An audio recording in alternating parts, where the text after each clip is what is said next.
journalism? How did you start? And was it something you always wanted to do, or was it something you just stumbled into because it was your passion? Yeah, so I think stumbling into it is probably the best description. I went to London in '93 to study law. I always liked the idea of writing, but didn't really have any necessary, professional expertise in this. But through some friends in Munich, I got into writing about pop culture. So I was in London and I was a student, so I went to lots of concerts and art shows and fashion shows, and I wrote about that. And a few years later, I met Ronald Reng, who is a very dear friend and also a fantastic football journalist, who was doing my job basically in London. But he moved a year later to Barcelona with his then girlfriend. And he said to me, look, I'm going, but what about you writing about football? And I was like, okay, yeah, I think I can do this. I enjoy football very much. I like writing. And that was it. And that was in the year 2001. And you see, just by sheer accident, really, and being lucky to be in the right place at the right time, I fell into it. And if we can ask you about your football loyalty, which club do you support? So having grown up in Munich, you either get very lucky or very unlucky. I was very lucky. I was born into a Bayern Munich family and started going from when I was 7 years old. I still have a season ticket in Munich. And yeah, that answers your question, I think. It's my team. Okay, and about your journalism career, when particularly did it begin? And I know you've worked at a lot of news report agencies as well. So how did you start your career there? So because Ronnie Reng had already built up a network of clients in Germany, it was very easy for me. He basically had me continue to what he was starting. He'd built up a network of newspapers who were all taking his copy. He was basically syndicating his copy like an agency would do, writing a piece that could appear in 10, maybe 12 different papers, local papers, also Swiss papers, papers that weren't in competition with each other. That was a very established business model, but unfortunately, after the digitalization and internet becoming very important, more and more of these papers really struggled, and they continue to struggle today. So you had to kind of move on for that. And for me, I was lucky then that I was able to write in English as well, not just in German, and started writing for The Guardian and started working for UEFA.com, and just little by little, gaining more exposure and more work. And as a freelancer, it's really the only way to do it, because unfortunately there's no job security. One very good gig is around, and then 2 years later the station closes or the newspaper is no longer there. So you have to kind of have your in Germany, so you have to have a lot of different legs, because two is not enough as a journalist. You spoke about Guardian. We also had your colleague over the other day, Jamie Jackson, and we enjoyed talking a lot to him as well. And we also spoke to him about you a little bit. So Hassan can go next. Raphael, how have you seen, if I can ask you just very shortly about German football. There used to be, at least when I was growing up in London, there used to be this idea that German football is boring. But now you see it's one of the most exciting leagues in the world. You're seeing a lot of exciting young players coming through. The German transfer policy is very interesting because they're finding young gems from around the world, developing them. Obviously, Germany, not so recently, were world champions. Where did that, was the myth always wrong that German football was boring, or was this a gradual change towards a more attacking, league and towards teams that are investing more in youth? Because we don't see the kind of crazy spending that we see now in most English Premier League teams, Like someone was pointing out the other day, some English lower league teams are spending more than AC Milan is, for example. But we don't see that kind of craziness in Germany. So was that a collective decision, or was it born out of the fact that, Bayern have been so successful? What was the reason behind that change? So I think there's two questions really here. Let me first address the one about the youth development. it really is born out of necessity because the German clubs don't have outside investments. There are some exceptions, but there are no Abramoviches, there is no Abu Dhabi. So they have to live a very frugal lifestyle, if you will. And of course, the cheapest way of having a good player is if you are able to develop it yourself.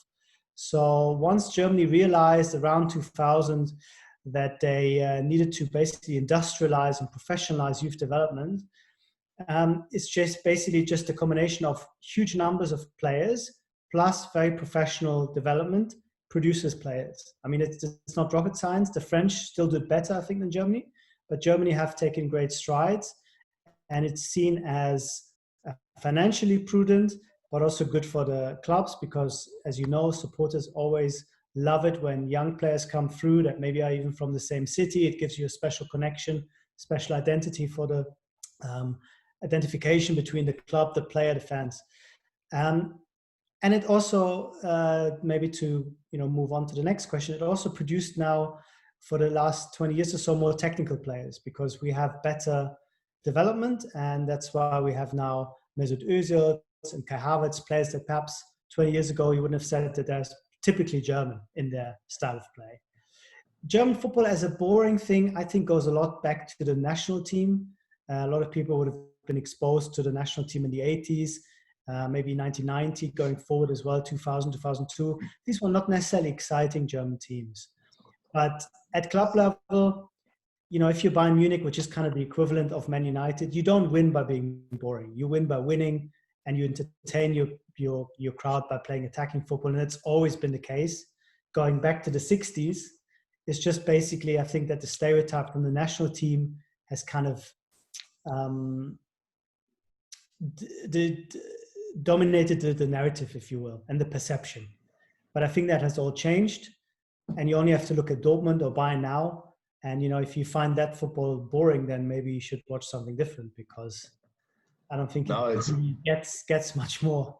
No, it's exceptional stuff. Raphael, quickly, you spoke about no Abramoviches, no Abu Dhabis. How does Leipzig fit into that whole thing? Nobody seems to like them in Germany. They're not very popular. They're one of the exceptions, and that's one of the reasons why they're not liked. I mean, they are, in an English model, you'd say, okay, fine, they're run by a corporation. What's the problem? You have lots of corporations, lots of investors. In Germany, there is still a belief amongst fans that the club should be run as a club, not as a corporation, should be run for the benefit of its members rather than the brand, and shouldn't be set up artificially. Just from one day to the next, suddenly there's a club there with 42,000 people in the stadium, and they're taking away some of the players, some of the opportunities from clubs that have been running for 150 years or 200 years. So I sympathize to a certain extent, but I always understand why, from an international perspective, people have a really hard time understanding what it is that is such a big problem for so many Germans, because the tradition, especially in the UK, is a different one. Here, clubs like Man United, clubs like Aston Villa, they would have been owned by somebody going back 120 years. The difference was, of course, that these weren't states or international investors, but your local factory owner who, out of interest or because he wanted it as a hobby, used to run the club. And then if he had a bit more money than the next guy in the next city, then maybe for 10 years or so, you'd have a good team and then it would move on again. But of course, things have changed. Okay, so Raphael, if I can go next, obviously Hassan touched about the transfer fees. It's always been amazing, you yourself being a Bayern Munich fan, that how Bayern Munich are able to attract such good names, such big names, such great youth players for such nominal fees. For example, the example is there for every single season, but if you look at this season, only the transfer window that just opened a week ago, they signed Sané and Kouassi for about 40 million pounds. So how do Bayern Munich keep pulling off these huge transfers? You see Pavard, you see others as well.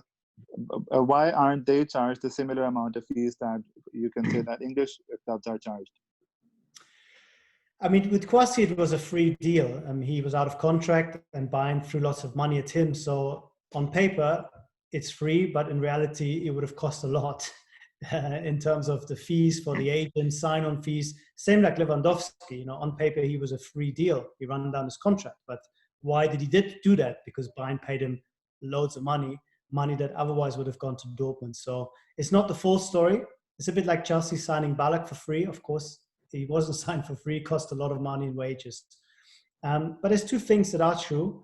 I mean, Bayern tried to be very strategic, and increasingly they try to go to players who are coming towards the end of their contract and say, you know what, come to us. And then they can either run down their contract, or in the case of Sané, just wait a year until he's only got 1 year left, at which point you basically can decide as a player what happens, because the club doesn't want to lose you for nothing next year. So being very strategic, of course, paying huge wages. I think people don't appreciate just how big the Bayern wage bill is. I think it's close to 300 million euros now, which is massive. And of course, they have also, towards German players, the same kind of special appeal that Real Madrid and Barcelona have to Spanish players, where everybody grows up either liking Bayern or even respecting Bayern, or kind of thinking, okay, if I play for Bayern, then I probably will benefit in the national team because Bayern players get always picked, and then they will protect me. And there's a kind of a hierarchical power structure at the top of which is Bayern. So as a player, it's always going to be attractive to go to the best team in the country. And these things kind of come together. But one more sentence on this. I think Bayern in the past, were in a similar situation, but really didn't play the transfer market nearly as smart. And I think it only kind of changed over the last 10, 15 years that they managed to be a lot more strategic. To give you an example, Uli Hoeneß, who used to be the big boss really of the club, who's now honorary president, just in a more ceremonial role, he would often buy players simply because they did something great against Bayern.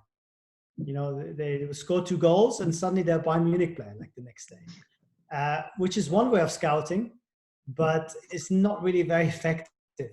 So since they became a lot more professional in that, they've really gone to the next level in the transfer market as well. So, Raphael, this is a tough question. Obviously, I won't be asking you to name any sources, but it's a very tricky road being a journalist, because you're only as good as the transfer news you break or the stories you bring forth, and how much truth do you have to them. So how difficult is it a process for a journalist to maintain that level of credibility, and how do you refine through which sources are credible, and how do you build up all of that? How do you build your stories around that? Yeah, it's a really great question. I mean, first of all, you learn from experience. I've had sources in the past, sometimes the agent of the player, who lied to you. And I'm thinking, okay, why should he lie to me? I believe him, first of all, and you make a few calls, and maybe no one says this is totally wrong. So you run with the story, and then you realize later the guy was just trying to drum up some interest from other clubs, and he was just linking himself to a team. So in a way, I've done nothing wrong because I just report what the guy tells me. But of course, you want to be a bit more creditable in the future. So what you do is basically just ignore that source in the future. And even if they come to you with a story, you just kind of ignore it. I'm not really one of those guys whose main, I would say, journalism is defined by breaking stories. I mean, there are people who are real specialists in this and do nothing else. I see myself more as a feature writer, doing analysis, doing interviews, doing background stories. So I would say I'm under less pressure maybe than some of these guys who do very little, but they do it very well because they're just on the phone all day calling people. I'm a bit more reactive, but of course, if I can find out something, I will try to stand it up and share it. But for me, things I've learned also from being very open on Twitter a few years ago when I started is that you don't really win a lot because people don't remember the hits, but they will definitely remember the failures. And the problem with the transfer market is that, deals can be done and then the player fails the medical. And then both clubs pretend that it never happened because they want to protect the player's situation and his earning. And then you look like a complete idiot. It's happened, not necessarily to me, but I know that, these things happen, or other situations where people want updates. Yeah. And you give them an update and it might be right on Thursday, the 9th of July, tomorrow morning the club might change its mind or say, you know what, I can't agree with a player and we don't do the deal anymore. And then people say to you, but hold on, you told us that the deal is happening. Yeah, but I did because the club told me the day before that it was going to happen. So to cut a long answer short, it's hard to get it right all the time. So it's better to try less in terms of quantity and be absolutely sure, or just wait until it's done and then try to explain the story, how it happened afterwards. And again, I'm lucky that I'm not in a situation where I have to break news all the time, because it's a really tough job to get right. So, Raphael, as United fans, obviously we're entrusted with the signing of Sancho, but we're also wary at the same time, because the two Borussia Dortmund signings that we did make were Shinji Kagawa, and then there was Henrik Mkhitaryan, and those two didn't really work out at Manchester United. So how would you quantify or qualify as Jadon Sancho as the real thing, or how do you see him fitting in at Manchester United? But Jadon Sancho is definitely the real thing. I have no doubt about him. I think he is already a superstar, but he will be a real superstar if he hits his peak, in 5-6 years time. He's still so young. I've seen so many games of his, and he always does something special in every single game. He's kind of the difference maker in the final third. Of course, it's different when you play in a team like Dortmund that have a lot of the ball, that create lots of chances, to a team like United, who I would say have improved, but are still not the finished product. And it's harder, I think, for a guy like him, especially if he comes in with a huge transfer fee, to fulfill expectations and to carry the team to the extent that maybe people expect. I mean, look at Pogba. Pogba is a superstar in my view, but he's found it very hard to play in a team that was very dysfunctional over the last few years. And people want him to do like 10 different things at the same time. He should protect the back four, he should link attack in midfield, he should score goals, he should play passes, he should do everything, which is even for Pogba impossible. So Sancho is the real deal. I wouldn't worry about his qualifications or his talent at all. The question simply is, and I can tell you this with full confidence from Dortmund's point of view as well, will United come forward with the money? Because I think it's well established that he can see himself playing for United. I think there has been lots of contact between him and the club in the past. But Dortmund have named their price, 120 million euros, 110 million pounds, give or take. And it's up to United to just pay up or wait another year. And no one knows right now, maybe not even United, maybe they do, but I don't know if they are prepared to do that. And that's really what everything hinges on. Okay, so Raphael, since you've talked about Sancho as well, there have been rumors in the last 1 or 2 weeks that Dortmund are prepared. Michael Zorc also said that they are preparing for alternatives for when Sancho leaves, and they have also decreased their transfer value to 100 million euros, you can say 87 million pounds. So in this window, in the coronavirus affected window, do you think that any team will be able to sign for any player for such huge fees, and especially Sancho? Do you think the fee will go down? And are United definitely going to bid for him or in for him? I don't know if United are definitely going to bid for him. I just don't know. What I do know is that Dortmund are smart, and I'm sure they already have 2 or 3 people lined up if it happens. But it's still an if. And I think for them, they would love to take the money on the one hand, because they spent a lot of money last season, and they will lose money this year, like most clubs, because of coronavirus. They are very affected by that because their stadium is huge and brings in a lot of money usually. So selling him now is not a bad deal for them for the right money, but also not selling them is a good deal for him, because the money they would lose on a sale, let's say 50 million euros that you would get a discount if you buy next year, that 50 million, give or take, might be the difference between winning the Bundesliga or not, making the Champions League for sure. So it's not kind of the end of the world if they don't sell him this year. So they're quite relaxed. If they've really gone down from 120 to 100 million euros, I'm not sure. If they did, I don't think they would tell us, because that wouldn't really be good negotiation tactics. Look, you have to ask the questions. If you're United and you think you have a chance, then make an offer for 100 million euro and see what Dortmund say. But this story that came out like a week ago that they would only be prepared to pay 50 million pounds. I mean, that's great, but it's not gonna work. So it'll be an interesting game, but it all depends on if United want to go all in, because they have the chips, but if you don't play them, then it doesn't happen. Okay, so Raphael, as a journalist, obviously you've reported on a lot of stories, but what I'm interested in knowing is that, do you know of any story where United were close to signing a player from the Bundesliga, or a player you knew about but eventually did not sign for whatever reason?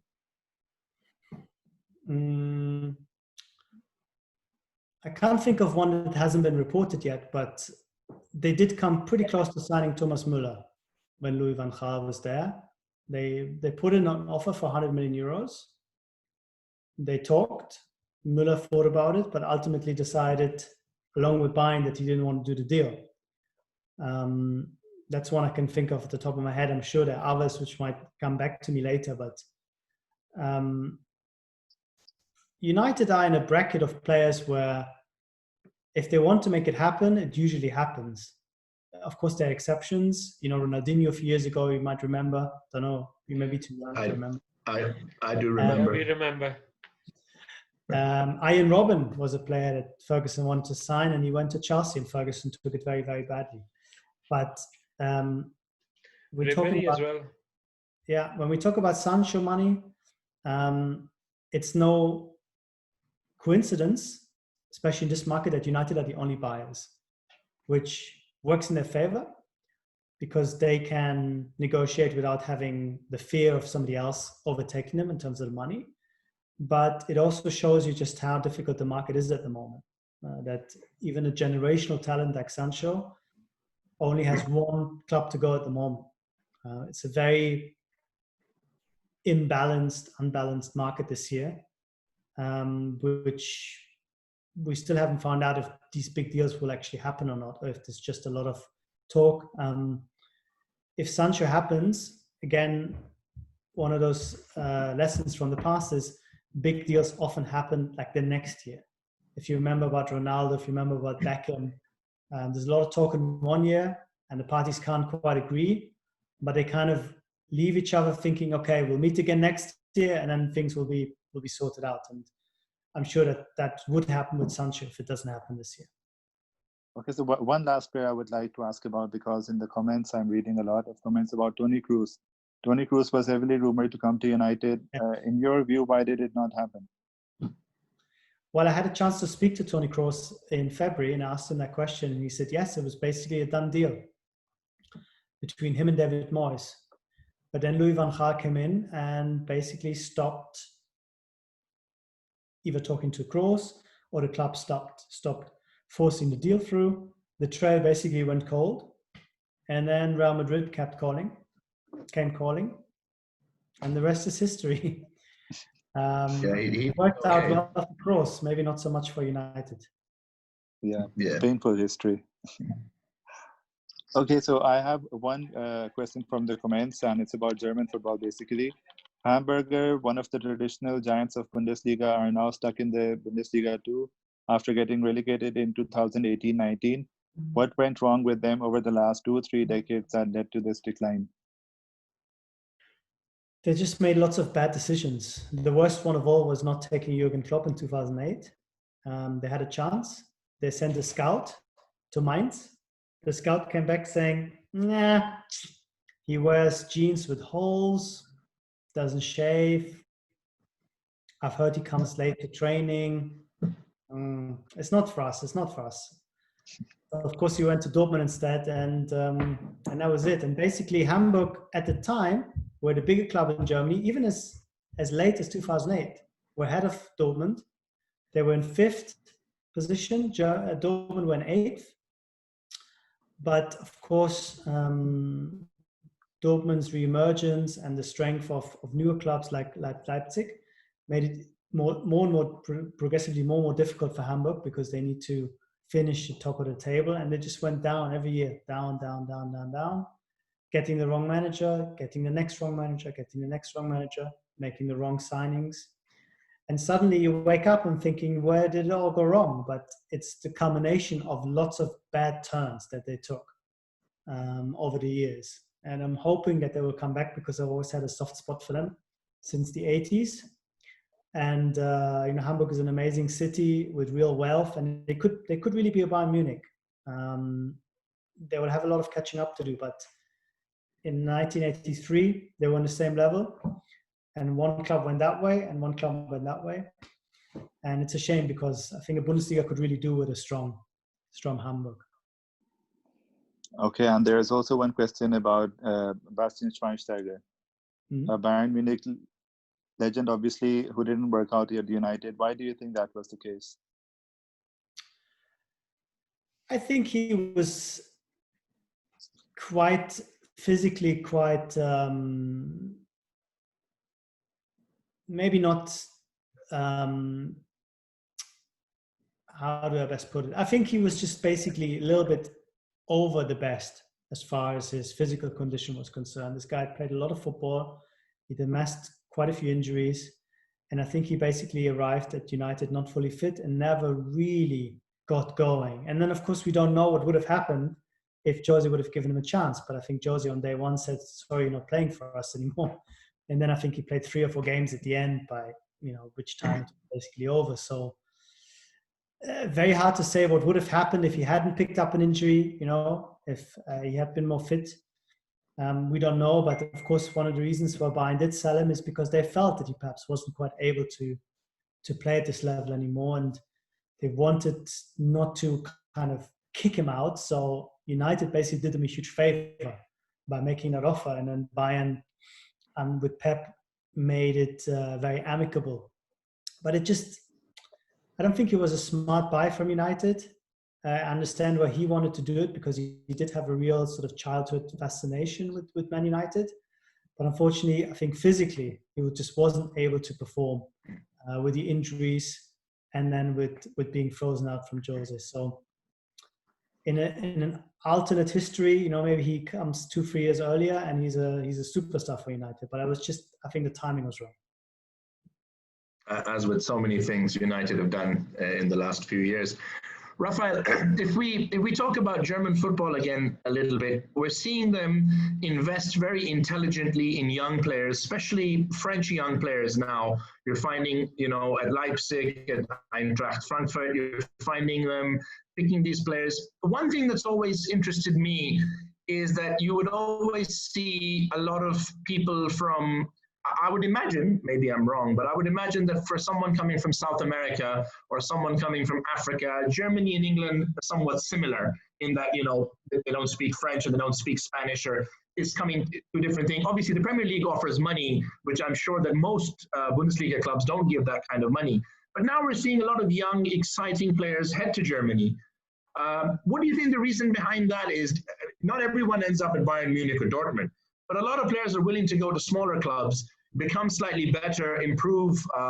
They're obviously happy living in Germany. They're obviously happy being there. And then they can, if they do very well, get a move to another club. So what do you think that way has changed? And now Germany is finding itself as a hub of a lot of exciting young talent from around the world. Yes, I think, first of all, the first answer is that I think the scouting has become very professional, and they just understand that the quality and the quantity in France is unparalleled. You're just going to find more players, and you're just going to find better players than anywhere else. And for German clubs, they have to get them when they're young, because later on they can't afford them anymore. And Mbappe, you saw what happened to him, but even the kind of guys that are at Leipzig now, Konate, Upamecano, if Leipzig had to buy them now, they would have to pay 60, 70 million euros, which is too much. So they can only buy them when they're 19 or 20. So basically what they're offering is a promise. You're going to play at a top club in the Champions League. You're going to develop, and then you become 100 million euro players in the space of 2 years. And a lot of players are looking what happened and what other players before them have done. And they believe that because it is a proven track record, if you will. They look at Dembele, signed for, I think, 15 or 17 million euros from Dortmund, if I'm not mistaken. And they sold him for 125 It's good business, but it also helps if you have a story to tell. And the Bundesliga story is you're going to play in front of the biggest crowds in Europe. You're going to play at a very high level. It's entertaining football, not tactical like in France. There's more goals, more space for you to shine, especially as an attacking player. And it'll be a stepping stone for you to make the next big move. And I think increasingly players, I mean, think of yourself. Imagine you're 19 and you have an offer to go, let's say, to Everton or Crystal Palace for a lot of money. Or you take the same money and you go to Leipzig and Borussia Mönchengladbach or even Dortmund. It's kind of a no-brainer because the teams are better in Germany compared to those mid-table teams in the Premier League. You would play in the Champions League or the Europa League. And the third part of the story is you're more likely than not to have a coach who sees his main role as coaching and who thinks that my job is to improve players and to help them perform rather than buy players or ask for more players to come in who already finished. So if you're Upamecano, you have a chance to work with Nagelsmann, that's hugely attractive, more attractive than playing for Roy Hodgson, who's a lovely manager, but who doesn't necessarily have a proven track record in helping young players reach the next level. So I think these three combinations make for a very powerful story that Bundesliga clubs can tell these players, which is why they're being able to get them.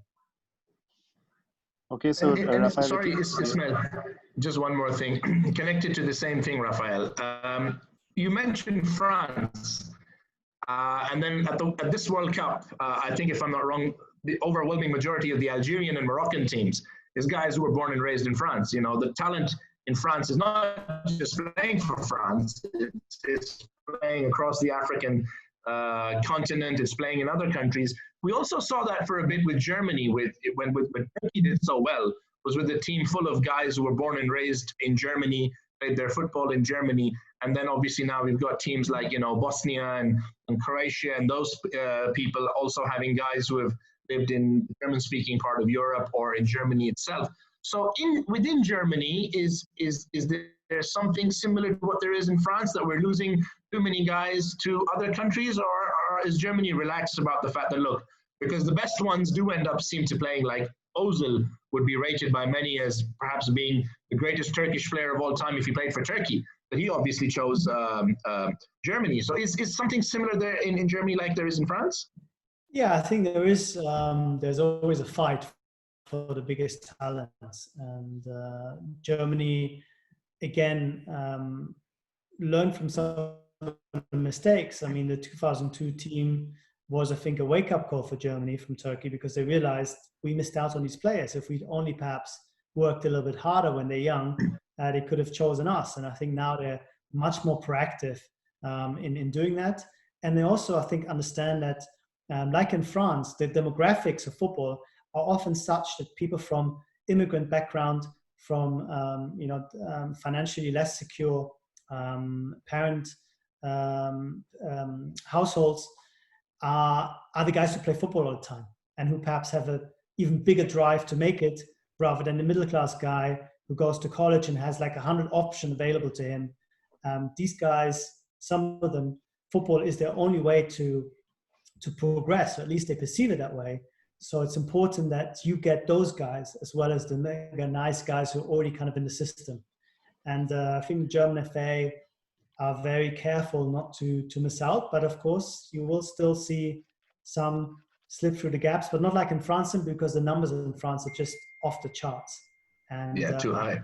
Yeah, and there will always be Senegalese players who are absolutely brilliant, but they will not believe if Didier Deschamps will tell them, look, you will play for us, because there's like 50 ahead of them. Okay, so Raphael, if I could briefly ask you about three players in particular who were linked to United. First of all, I mean, I can tell you the names and you can answer them turn by turn. Haaland, Havertz, and then obviously there's Lucas Hernandez. Are Bayern interested in selling him? So these three players, if you can briefly tell us about them. There was a release clause for Haaland or anything. Are the reports true? Yeah, Haaland does have a release clause, but it's not valid this year and also not next, so only 2022. That doesn't mean that he doesn't move before, but it would cost huge money and definitely not this summer. I mean, there's just absolutely no chance.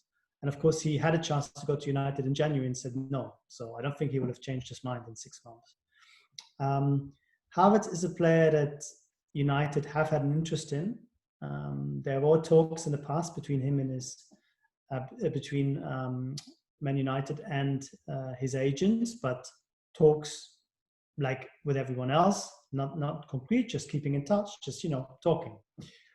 And I think what's happened this summer is that United have decided if we make a huge deal, that deal is essential. So we cannot pursue Havertz at the same time.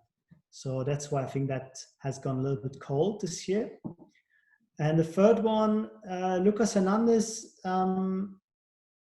difficult to know what's really going on with Bayern, because he is maybe an exception as far as the transfer policy we talked about, because he did cost 80 million euros.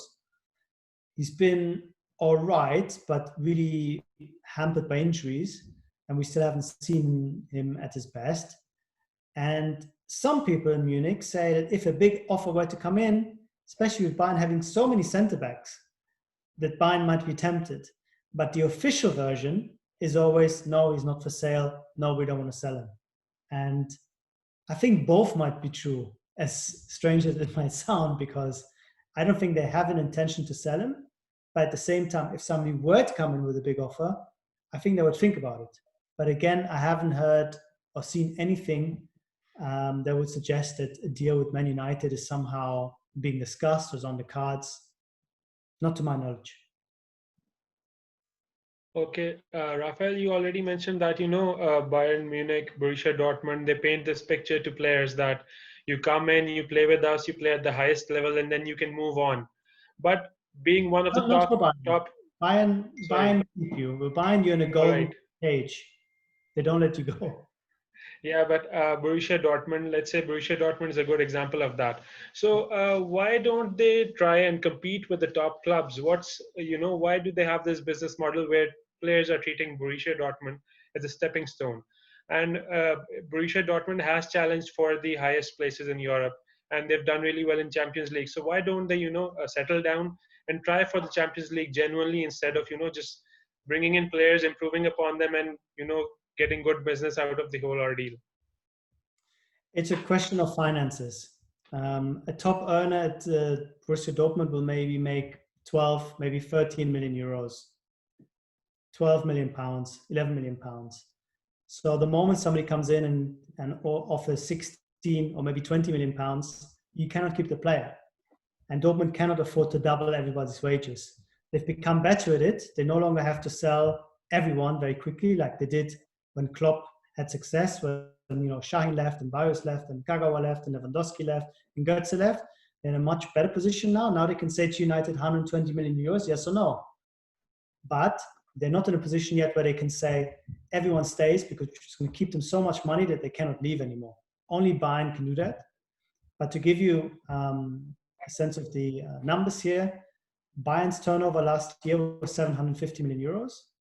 Dortmund's turnover was 490 million euros.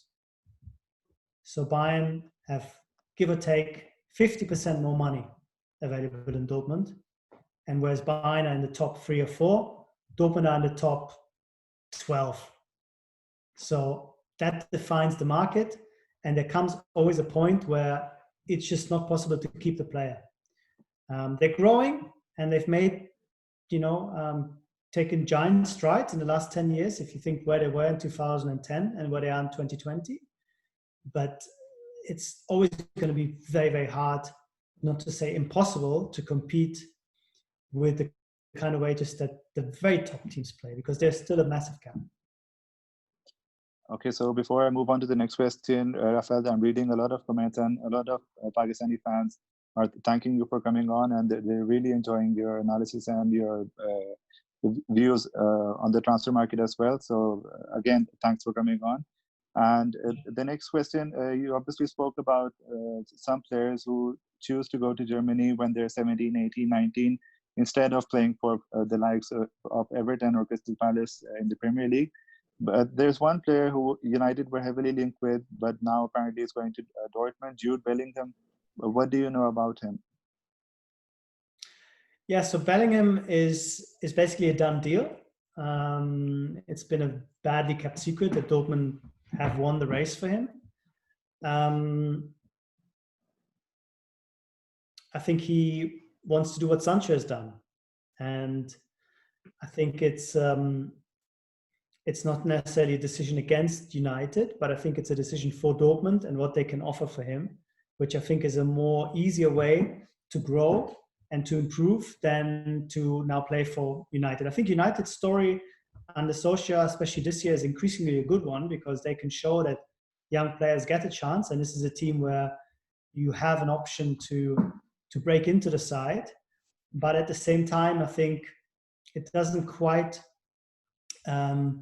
give you, I think, almost the kind of guarantee that you're going to make it. I mean, Dortmund now, over the last few years, have signed lots of players, and almost all of them have worked out because the coaching is very good, because the level is quite right. You know, not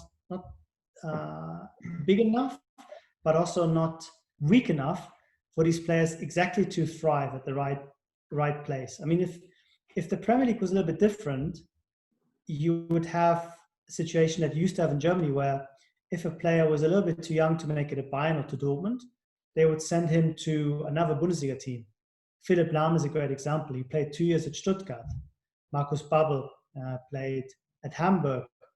But in the Premier League, it's unthinkable that United would say, you know what, Bellingham, you're great, but we think really a year at Liverpool will help your development, or even Everton. They won't do it. So then these players are stuck. And that's how this need has arisen to go somewhere else, because you can either be like a Phil Foden or a Loftus-Cheek and just wait and wait and wait, and eventually you might get your chance. Or you said, no, I want to play now. And if I want to play now, I have to go to a team that will play me now. And I don't want to go to the championship on a loan either. So that's why suddenly Germany has become an option. And with every Sancho, it becomes easier to convince the next Sancho, the next Bellingham, that this is a good move. So it's become sort of a self-enhancing dynamic. And if Bellingham does well, then you can rest assured that the next English guy is going to think about Dortmund the same. But it looks very much like a done deal, and I think it will be announced pretty soon, next week sometime. Hassan can go next. Yeah, Raphael, I want to ask about Das Reboot, and obviously a lot of us, were interested to see that even after winning the World Cup, Germany was thinking that far ahead that they felt that, we need to plan for the future, because I'll obviously never forget Germany winning Euro 96 because I cried so much. But the point is that Germany still had success on the international stage. What is it, for example, what would it take for England, who have had supposed golden generations come and go, to do something similar? Because we're not seeing England, other than the last World Cup and a good run to the semi-finals, doing anything like that. We weren't even making it to the Euros a few years ago, and it's not a case of not fight. I mean, we've had Fabio Capello, we've had Sven-Göran Eriksson, we've also had Roy Hodgson. Germany have had a plan, clearly, from 1990 that led to success in 2014. Do you think England have anything of the sort, because you know English football so well? Or do you think that they're just thinking we'll find enough good guys and hope, like we did in '66, that it'll just work out for us over there? Because then we're only going to win tournaments when they happen in England. No, I think that the FA have recognized that things needed to change, and has been a reform in youth development, also coaching reform, that is beginning to bear fruit. And I think the young players that are being produced now are better quality than we've seen for some time. There is still a problem at the very top of these players getting enough game time. And that is to do with the international appeal of the Premier League, with the temptation always to buy the star rather than to help the young guy going through. Some coaches are different, some clubs are different. By and large, it's very difficult for Jadon Sancho, for example, at Manchester City, to break into the team. So he goes abroad, and if he doesn't do that, maybe he never develops into the player that he could have been. and he's just another Aaron Lennon, or who knows. So there's an issue with not producing, but then giving players the ability to take the next step and actually play. And the numbers are still pretty bad. I think it's about between 20 and 30% of players who play in the Premier League every week are eligible to play for England, which is really not a lot once you take out all the second goalkeepers, etc. It's still a small number, but it's a number I would say is increasing in individual quality. And the other issue is that because the Premier League clubs are international and run by foreign owners with foreign coaches in charge, I think there's less of a commitment and a real push to help young players or even young coaches, which I would include in the conversation, make it. And it's impossible to quantify that effect, but I think it is an important one because you just don't have people looking out for you, basically. If you're a young player, you have to hope that your manager likes you, but there is no one in the club that will say, you know what, you have to play this guy because he is from the city and we love him and our fans love him, and just give him a bit of a nudge, or the German FA kind of working behind the scenes. This doesn't happen in the Premier League, and I think that's why it's harder for these guys, even the most talented ones, to succeed. But I think England have definitely made huge progress, and they are favorites to win, or one of the favorites to win the Euros next year. So it could be a lot worse, and it was already a lot worse. Do you think Brexit will bring a change, Raphael? Because now, especially as the way things are looking, a lot of young European players are not going to get up at 15, 16 and come over, the likes of Paul Pogba and so many other younger players who would qualify as local players. It just won't be the case anymore. And a lot of them will be thinking, I'm better off going to Spain or to Germany or anywhere in Europe where I have, more opportunities as a local player. Do you think that's going to force English clubs to look for more English players? Or are we just going to see the European players replaced by players from other countries, irrespective of or them coming in as foreigners?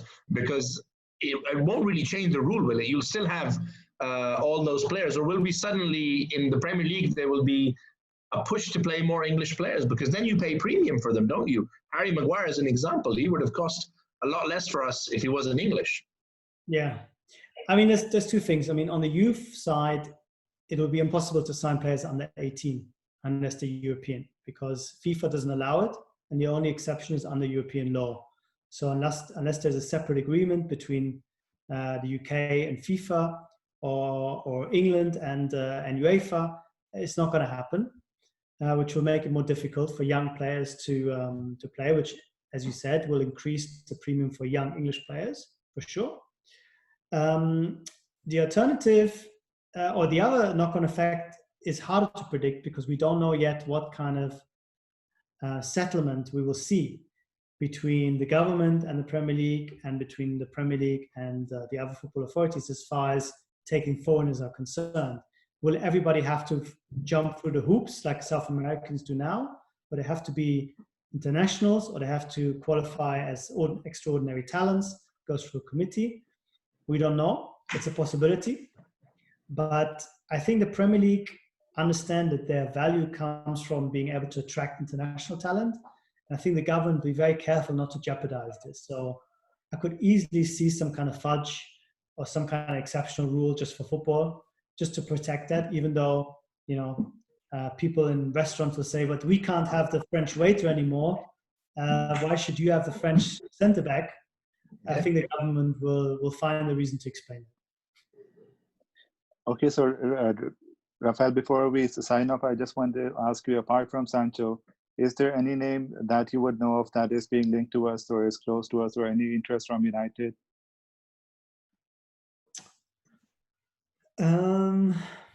And mainly, what do you make of Solskjaer's improvement at United, and how do you think United can further improve? So yeah, I can't come up with a name at the moment that I can think of for United. I'm sure they're tracking lots of players, which is incidentally always a good or safe way to write a story. You can say player X is monitored by the club, because they're monitoring everyone. I'm sure United right now are monitoring 500 people. So you can be always on the right side of the story if you say United are monitoring the development of Marcus Thuram. I'm sure they are. Why wouldn't they be? But as far as any serious bids are concerned, not to my knowledge. I'm impressed with United in recent weeks. I think they've really come on. I think they play with more energy. I think the introduction of Greenwood has really helped the team. And of course, Bruno Fernandes makes a huge difference because he relieves the pressure. Everybody else to do something. He plays with a lot of authority. He loves to make things happen, maybe too much, but in combination with Pogba and a holding midfielder, and Matic can really do that well, but maybe not anything else anymore. It seems to be a working combination. But I think there's still problems at the back. I think the defense is very poor relative to the quality of United in the past. And I'm still not 100% sure that Solskjaer is at a level where he's really going to develop this team. If you think about the coaches he's up against, he's really are the best coaches in the world in the Premier League. And if you're not one of the best coaches in the world, I think it's going to be difficult because the competition is so strong. But I think we have to give him credit for what he's done recently, and I think we should be a bit more patient and see how things are going. But the downside to this is that if in 2 years' time you find out that he's an okay manager, but not the manager that can take a team from fourth to first, you will always wondering what would have happened if we would have appointed Pochettino in 2019. Because, you lose another 2 years and suddenly it's 10 years since United last were competitive to win the league. And suddenly it's 12 years and suddenly it's 13 years. And you know how the story can go. We talked about Hamburg, maybe less dramatic. We can talk about Liverpool. So I think there's always a chance. But United, of course, have enough money to throw out the problem. So they will always be at a reasonable level in terms of competitiveness. Maybe just not quite at the same level that they themselves would expect and should be in terms of their stature and history. Okay, so one final question from my side before Hassan goes for the ending. We do this show basically just to educate our fans, and as I can see from the comments, there are a lot of fans who are thanking you for coming on firstly, and they are hugely honored by your presence as well, and they loved listening to your views. But we want to keep this show going on. I mean, you're a huge name, and I've also tried with your colleague Laurie Whitwell, who also works for The Athletic. Is there any chance you can recommend him to us? Of course I recommend you. Okay, Raphael. Yeah, sorry. For us, doing this show, being able to speak to you, to learn from you, for everyone who will watch this, whether it's now or later, it's the kind of knowledge and insight into football that most Pakistani supporters just don't get. Either you're someone like us, both Ismail and myself have been going to Old Trafford. I grew up in England. Ismail lived there. Trad. We all take time out. People don't realize that even in Pakistan, we stay up at 2 or 3. Now it's 12 o'clock at night, and we're going to go watch United play. And we did that even under Louis van Gaal, so that should prove our loyalty to everybody. The thing is that, it's so great for us to be able to bring mainstream and most importantly, knowledgeable people like yourself, because hopefully our aim is to inspire the next young Pakistani kid who wants to write about football or learn from it or believes in his passion and says, okay, great, Raphael is telling me he kind of just stumbled into it while studying law. Hopefully I can stumble into it while my parents are forcing me to be an engineer. You never know which way this thing might go. But we always make it a point to invite our guests over to Pakistan. As we tell everybody, the food is much better here than in India. I know you guys have a lot of Indian restaurants in Germany, so you're missing out. So hopefully when things get better and everything is good here, we would love for you to visit us, come over to Pakistan, give us the opportunity to host you. And thank you so much for your time today, for your insight, for everything. It's been an education. No, the honor was all mine. Thank you very much for having me. It was a real pleasure. Thank you. Stay safe, Raphael. Thank you so much. Take care. Thank you. Bye. Thank you. Bye. Bye.